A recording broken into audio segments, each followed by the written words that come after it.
സത്യം പറഞ്ഞാൽ ഞാൻ ഇന്നലെ മരിച്ചാലോ എന്ന് വിചാരിച്ചാണ്. പേടിച്ചിട്ടൊന്നല്ല, പക്ഷേങ്കിൽ അമ്മേനെ വിചാരിച്ചിട്ട് മാത്രമാണ്. എനിക്ക് സ്വത്തും വേണ്ട, ഒന്നും വേണ്ട. ഉള്ള സ്വത്തെല്ലാം ഞാൻ പോലും അറിയണോ പണ്ടേ എഴുതി വാങ്ങിനി. പക്ഷെ ആ വീട് എങ്ങനെയാ ഞാൻ കൊടുക്കുക? ബോധമില്ലാണ്ട് കിടക്കുന്ന അമ്മേനെയും കൊണ്ട് ഞാനങ്ങോട്ടാ പോവാ? എന്നിട്ട് ഇപ്പോൾ കേസ് കൊടുത്തിനെ നാണമില്ലാണ്ട് വീടിന് വേണ്ടിയിട്ട്.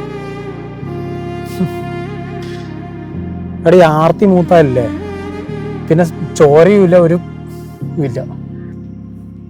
എടാ രേശ, നീ എന്നാ ഈ പറവർ പറഞ്ഞോണ്ടിരിക്കുന്നത്?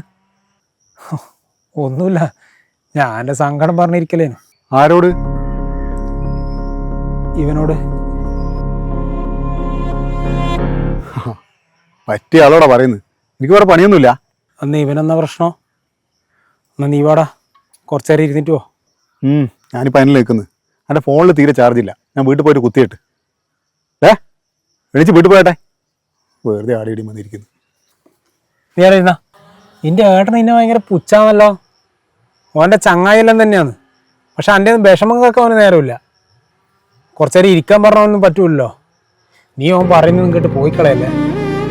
എനിക്ക് ഞാൻ പറയുന്നതൊന്നും കേൾക്കൂലെങ്കിലും നീ ഒന്ന് ഇവിടെ വന്ന് ഇരുന്ന് തന്നാ മതി. എനക്കെന്റെ സങ്കടം ആരോടും ഒന്ന് പറയണ്ട. അപ്പൊ ഞാൻ പറയുന്നതിലേക്ക് തിരിയുന്നുണ്ടാ?